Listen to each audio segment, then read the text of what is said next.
The last thing you clearly remember is the noise and the smell of a dockside tavern, and a stranger being unusually friendly and buying the next round.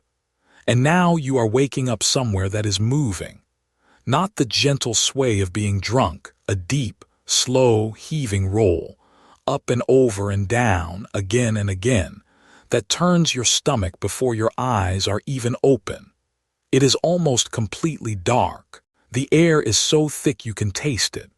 Wet wood, tar, smoke, unwashed men, animals, and underneath it all something sour and rotten rising up from below that you will learn, soon enough, is the smell of the ship's own belly. You are packed in among snoring bodies in a swinging canvas sheet a few inches from the next man's, and a few inches from the deck above your face, and when you try to sit up you crack your head on a beam. Somewhere over your head a voice is bellowing, and a whistle is shrieking, and men are dropping out of their hammocks all around you and staggering toward a ladder. You did not sign up for this. You are fairly sure you did not sign up for anything. And I am here to tell you, as gently as I can while you're being sick over the side, that you would not last a week aboard this ship. Not one. So let's get you on your feet and let me show you exactly how the sea, and the food, and the rot, and the discipline would take you apart, and how little of it looks like the film in your head. My name's Marcus, and I owe you an introduction, because I'm the lunatic who volunteered for a version of this. I used to teach history to teenagers who'd have rather been anywhere else, and when the textbook failed me, which was often, I started doing the strangest thing a grown man can do to make the past feel real, which is to go and live in it. Most weekends you'll find me in period kit somewhere, cold and damp on purpose, eating badly on purpose, because I've learned one thing no book ever taught me. You don't understand a way of life until it has made you properly miserable for a night or two. And of all the eras I've crawled into, the wooden warship is the one that most completely humbled me. I've spent time aboard preserved tall ships, climbed a bit of the rigging with my heart in my mouth, tried to sleep in a slung hammock, gnawed on a reproduction ship's biscuit that nearly cost me a tooth, and every time I came away thinking the same thing, that these men lived, for years, inside a floating wooden world that was trying to kill them in about 9 different ways at once, most of which had nothing to do with an enemy, and that you and I, with our dry beds and our fresh food and our little glowing rectangles, would come apart out here almost immediately. Not gloriously, just quietly and wetly, and probably from something we can't even see. Let me show you how. First, we have to kill the fantasy because you brought one aboard whether you know it or not. You've seen the films The Age of Sail as a grand adventure, a dashing captain on the quarterdeck, sails full and gleaming, a thundering broadside, cutlasses and glory, and a triumphant sail home into the sunset. The whole story is the battle and the romance of the open sea. Here is what the films leave out almost entirely. The battle was the rare part. A ship could go weeks, months, even the better part of a commission without a proper fleet action, long blockades, endless patrols, sitting off an enemy coast in all weathers waiting for something that might never come. And what filled those months was not glory. It was work and weather and monotony and a slow grinding fight against the ship itself, and the water and the food going bad, and diseases that swept through the crowded lower decks like fire. That is the war we're going to live in today, not the broadside, the waiting and the wet and the weevils, because that is what would actually have killed you. But let's start with the obvious question, the one you were shouting the moment you woke up. How did you even get here? For a good number of men in the Age of Sail, the answer was ugly and simple. You were taken. The Royal Navy, in wartime, needed enormous numbers of trained seamen, far more than would ever volunteer for the pay and the conditions.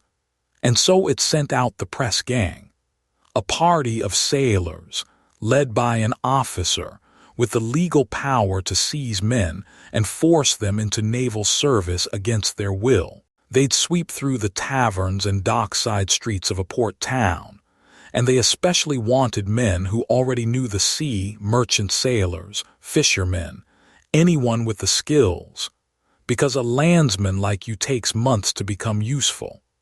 You could be walking home one evening or drinking in a tavern and simply be grabbed and hauled aboard, and that was that.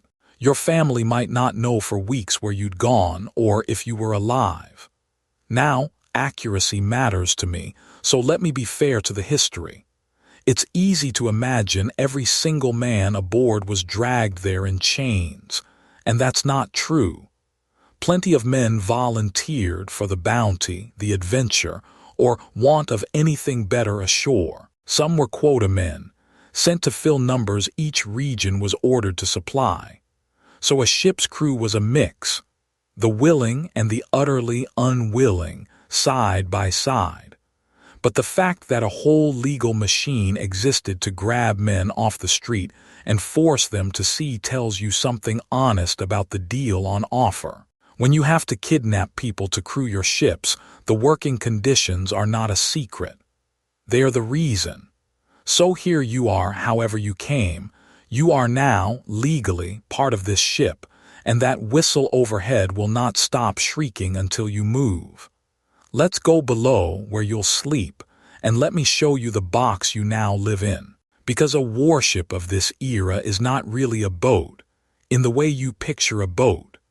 It's a small, wooden, floating town, crammed with hundreds of men.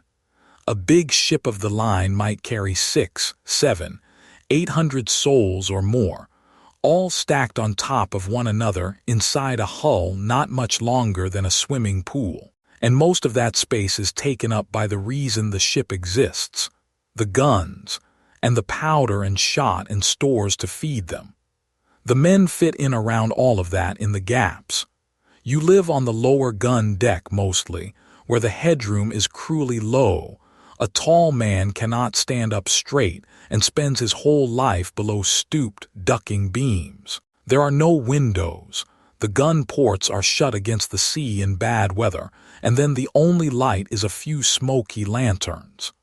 Fresh air is a luxury, and down in the depths of the ship the air goes so foul and stale that going below could genuinely make a man ill.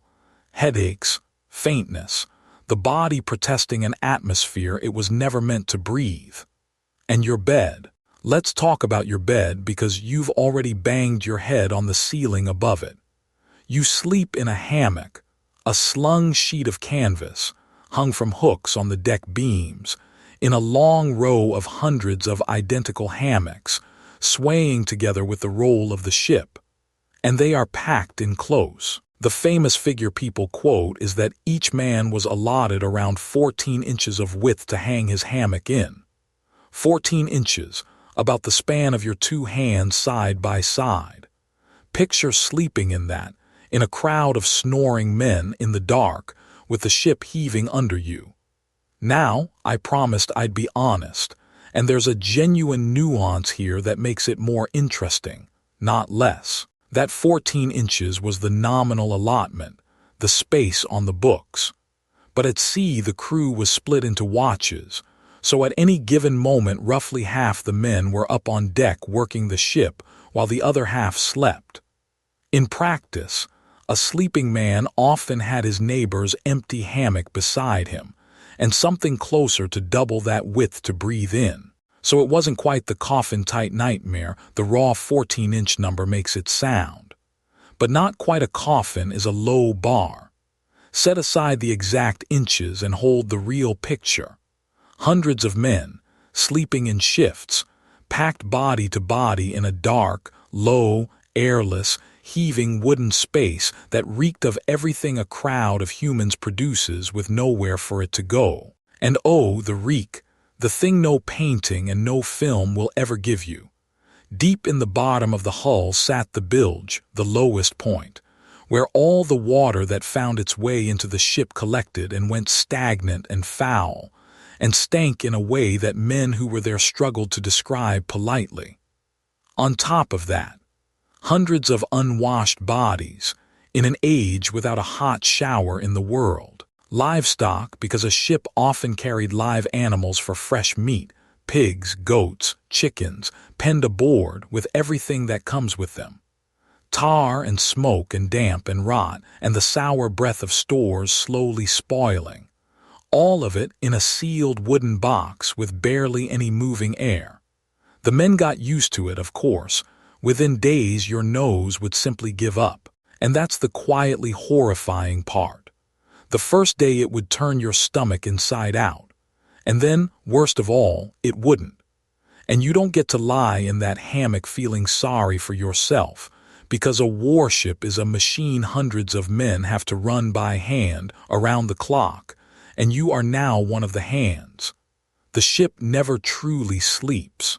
It's worked in watches, day and night, in all weather, hauling on the miles of rope, called rigging, that control the sails, scrubbing the decks, pumping out the water that constantly seeps in, moving stores, endless maintenance on a wooden hull and canvas sails the sea is always trying to destroy. It is hard, wet labor that does not stop for you being tired or seasick or new. And then there's the job that would finish me personally in about 10 seconds, going aloft. To set and take in the sails, men had to climb up the rigging, up rope ladders that sway and swing with the roll of the ship, high up the masts, sometimes 100 feet and more above the deck. And then up there they had to edge out along the yards, the horizontal timbers the sails hang from balancing on a single foot rope, both hands busy fighting stiff, wet, wind-filled canvas with the ship rolling beneath them so that one moment they are swung out over the deck and the next out over the open sea. In the dark, in a gale, in freezing spray with numb hands. One slip, that's all it takes. A man who lost his grip up there fell onto the deck or clear over the side into the sea, where a ship under sail could not simply stop and turn around, and where a man in heavy wet clothes in cold water did not last long. Falls from the rigging killed men throughout the age of sail, routinely, as part of the ordinary running of the ship. Not in battle, on a Tuesday, doing their job. I climbed a little way up the shrouds of a preserved ship once, in harbor, in dead calm, tied to a dock and not moving an inch, and my hands would not do what I told them, and I came down with my legs shaking, deeply and permanently impressed. My reenactment mate Phil, the one who once fainted in full armor in a field, took one look at the top of that mast and stayed firmly, wisely on deck. And neither of us had a storm or a war or a bellowing petty officer telling us to move faster. So let's say you survive the rigging. Let's get you fed because dinner is going to disappoint you in ways you cannot yet imagine. The two pillars of the sailor's diet were biscuit and salt meat. Start with the biscuit, ship's biscuit, hardtack, a flat cake of flour and water baked until it was rock hard and bone dry, deliberately, so that it would keep for months, even years in a cask. And it did keep. That was the whole point. But on a long voyage in the warm damp of a ship's stores, that biscuit became home to weevils, little insects that bored into it and bred in it. So that the men, quite matter-of-factly, learned to tap their biscuit on the table before eating to knock the creatures out, or simply ate it in the dark so as not to see what they were eating, or reason that the weevils were, at least, some extra protein. That was breakfast. Then the meat, salt pork and salt beef, preserved in heavy brine and packed into casks because there was no refrigeration anywhere on Earth. To eat it, you soaked it to draw some of the salt back out and boiled it, and it came out gray and tough and intensely salty.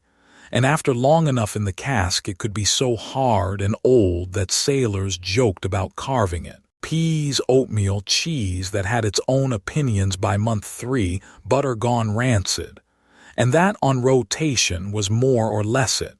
For months, my wife, B, who is a saint and has watched me do genuinely stranger things than this, once tried a bite of a reproduction ship's biscuit to be supportive. One bite. I watched her jaw work at it, her expression sliding from good humor to genuine concern for her own teeth, until she put it down very carefully, the way you'd put down evidence, and said she now understood why sailors soaked the stuff in their drink. Speaking of which, let's talk about the drink, because it's the one part of this you're actually going to enjoy a bit. The sailors' daily ration included alcohol, and a lot of it by our standards. For a long stretch of this era that meant a daily issue of rum. And because a lot of strong rum in a crew running a dangerous ship full of cannon is an obviously terrible idea, the authorities cut it with water. That watered-down rum is the famous grog. Often they'd add a bit of lemon or lime and some sugar when they could, which, hold that thought, because that small thing turns out to matter enormously in a few minutes. The grog ration was one of the fixed pleasures of the day, and men guarded it fiercely. But accuracy always, I want to flag that the exact amounts, the strength, whether it was rum or beer or wine, how much water, all of that changed across the decades and from ship to ship and captain to captain. There's no single the ration true for the whole age of sail. What's true is the shape of it. Daily drink was a real, central part of naval life.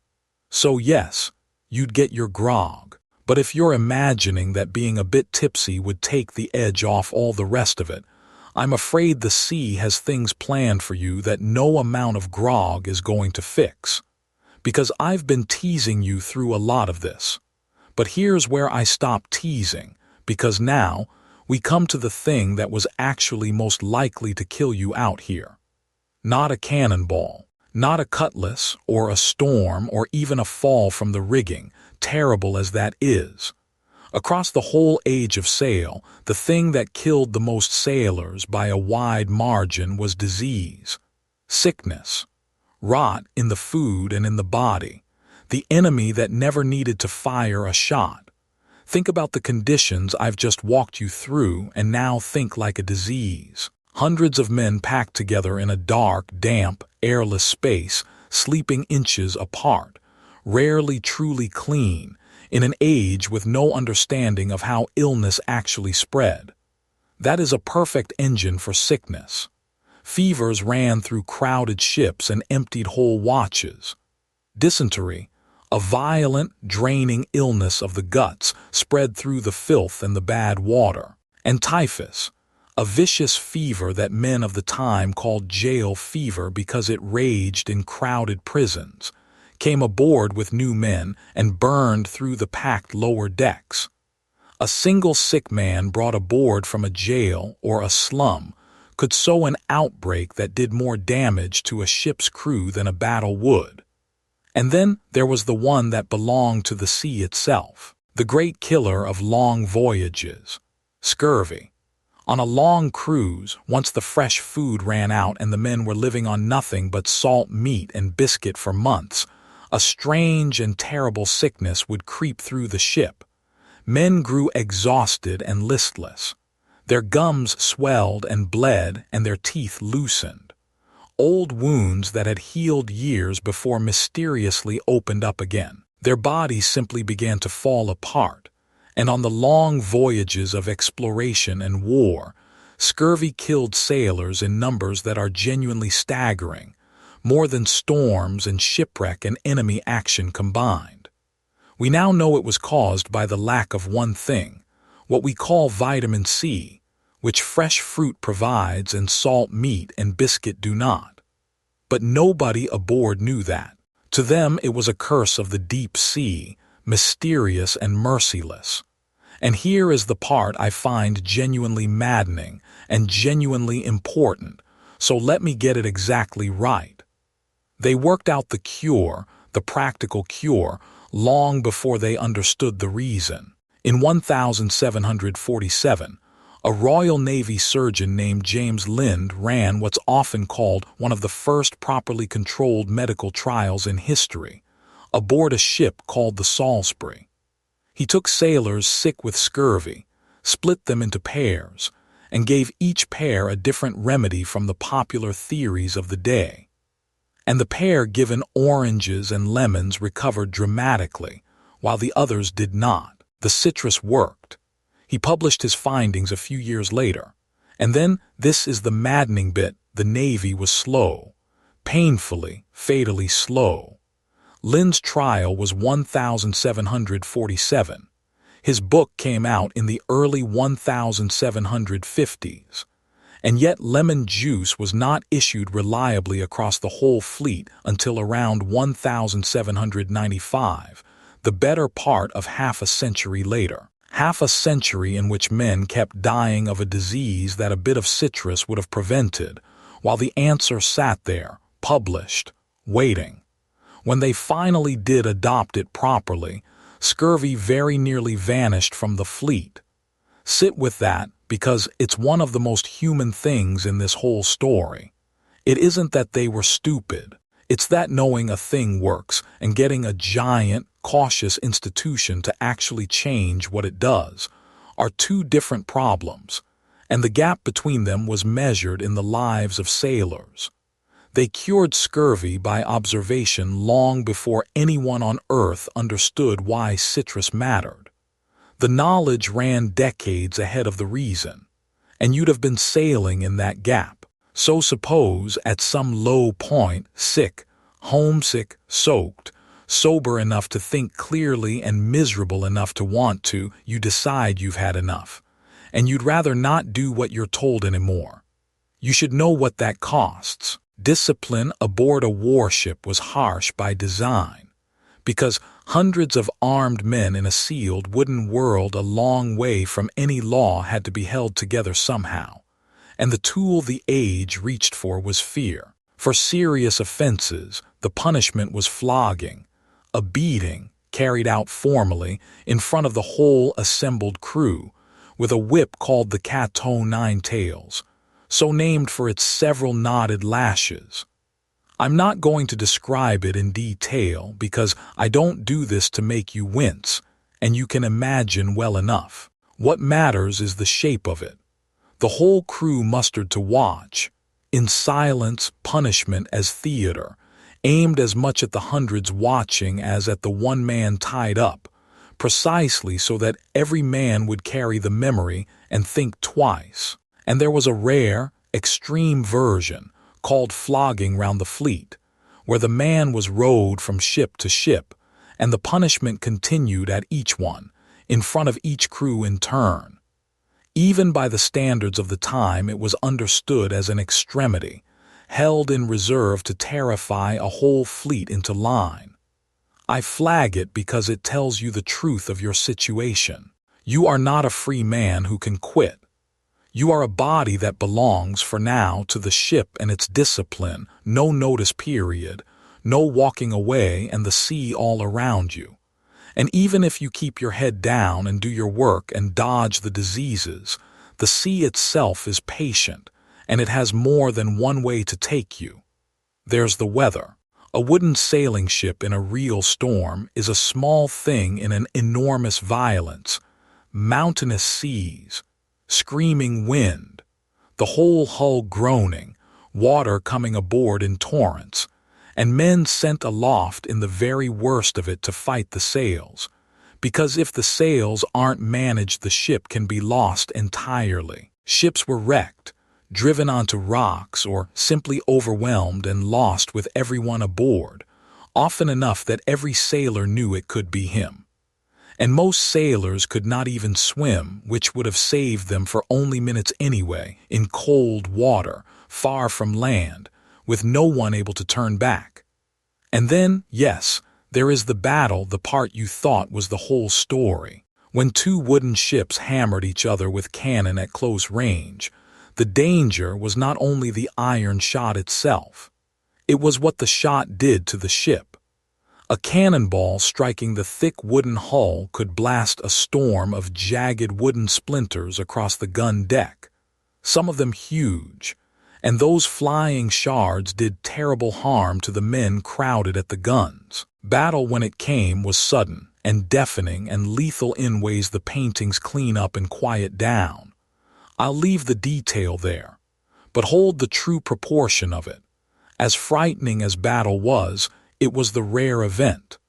The disease, the accidents, the rot, and the sea were the everyday, and those killed far, far more men across the age of sail than enemy fire ever did. The glory you signed up for was the least of the things likely to end you.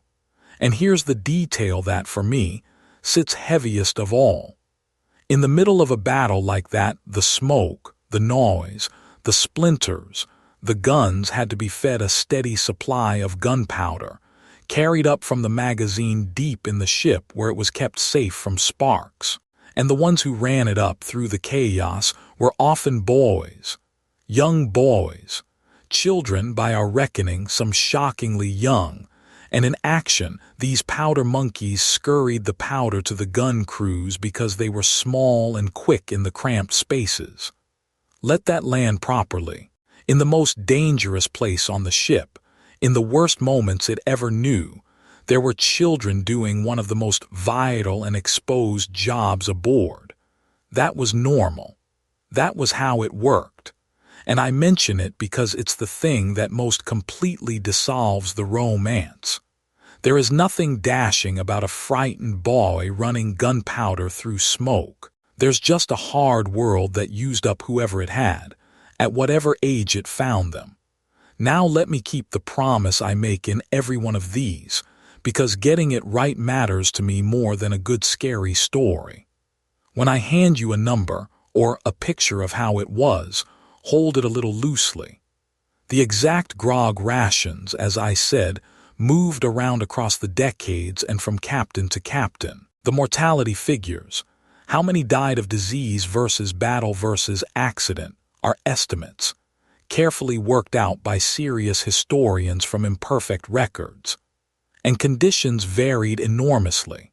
A well-run ship under a humane captain, on a short home cruise in good weather, was a very different world from a badly run one on a 2-year voyage into the tropics with the food rotting in the casks. So when I say a warship was like this, I'm painting the shared texture of it, the things that ran through most men's experience, not claiming every man lived every horror at once. The truth is grim enough without me tidying it into something falsely neat. So let's be honest about where you specifically would break, and notice again that almost none of it is the battle. The seasickness comes for you in the first hours. The work breaks your soft hands in the first days, the hauling, the pumping, the endless labor that doesn't care that you're new. The rigging could kill you any time you're sent aloft, and you, who get nervous on a tall ladder, would be sent aloft. The food grinds your morale down not with hunger but with sameness and weevils and salt. The stench and the airless crowding wear on your mind in a way that's hard to name. The diseases circle the whole time, patient, waiting for the crowded lower deck to do their work for them. And the discipline, the cat, the sheer impossibility of leaving, breaks the last thing, the deep modern assumption, buried in you, that your body and your time are your own to spend as you please. You would not last a week. And I mean it precisely and not as an insult. Not because you're weak, because you're modern.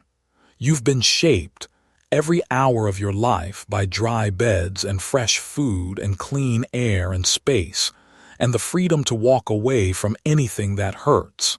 And this wooden world was built by hard necessity, out of the exact opposite of every one of those things.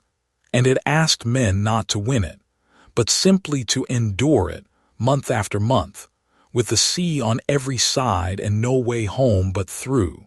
You've woken pressed and sick in a stranger's floating town, cracked your head on the deckhead, smelled the bilge, tapped the weevils out of your breakfast and looked up at a mast you'd have to climb in a gale. And that's day one. You're already dead. All right, not literally, not the first day most likely, but something in you, the part that came aboard half expecting an adventure with sunsets and glory, that part is already gone, drowned somewhere between the hammock and the cask. And now you'd have to do the whole thing again tomorrow, and the day after, for a commission that could run for years, with no date on any calendar when it stops. And here's where I turn all of this around on you, because I didn't drag you through the bilge and the weevils just to make you grateful for your kitchen and your bed, though you should be. Whenever I've done my small, safe fraction of this, a few feet up a mast in harbor, a bad night in a slung hammock, a mouthful of ship's biscuit that humbled me, I keep coming back to the same uncomfortable thought. It isn't those poor men, though they were. It's a question about us. What did they have in the middle of all that we've quietly misplaced? Because think about what actually held a crew together in that wooden world. It wasn't comfort and it wasn't freedom. There was none of either. It was each other. Hundreds of men whose very survival depended minute to minute on every other man doing his job. The ones hauling the same rope, the ones on the same gun, the ones asleep in the next hammock who'd be at your side when the storm came. In a place where you owned and controlled almost nothing, the one thing you had was a set of men whose fate was bound up completely with yours. Everything about that life was unbearable, and almost nothing about it was faced alone. And us, we've got the dry beds, and the fresh food all year round, and clean air and privacy, and the miracle, the real, genuine miracle, of being able to make almost any discomfort simply stop. And I would not trade you back onto that ship for anything. I like antibiotics and fresh fruit and not drowning far too much, and so, I promise you, would they. But I don't think the trade came for free. We got extraordinarily good at avoiding hardship and needing no one. And somewhere in that, I think a lot of us got very good at being alone. We can opt out of nearly any discomfort now, and so we rarely have to stand shoulder to shoulder with anyone and simply get through something hard together. And these men could have told us what that costs, that there are things, a certain kind of nearness to other people, a certain quiet strength, that you only ever get on the far side of enduring something hard together, and that you can never, ever buy. That's what stays with me every time, standing on the deck of some quiet, preserved ship. Not how much more they suffered, how much less alone they were while they did it. So here's my question, and I do read the comments, so tell me. When was the last time you got through something genuinely hard, not scrolled past it, not opted out of it, but stood in it on your feet with other people counting on you and you counting on them? What was it? And did the being together make the hard part mean something? I want to know. Put it below. I'll be off to keep toughening up my nephew Cody, who last week informed me with a completely straight face that his phone dropping to 20% battery was, and I quote, genuinely stressful. We are going to have a conversation about scurvy, and if standing on that heaving deck with me made you look at your warm, dry, well-fed little life a bit differently, and if you want me to drop you into another world where you also, let's be honest, would not last, then subscribe and come back, because I have always got somewhere worse to take you. My name's Marcus. Mind your footing on the ladder, and be nice to your dry bed and your fresh fruit tonight. You've no idea how good you've got it.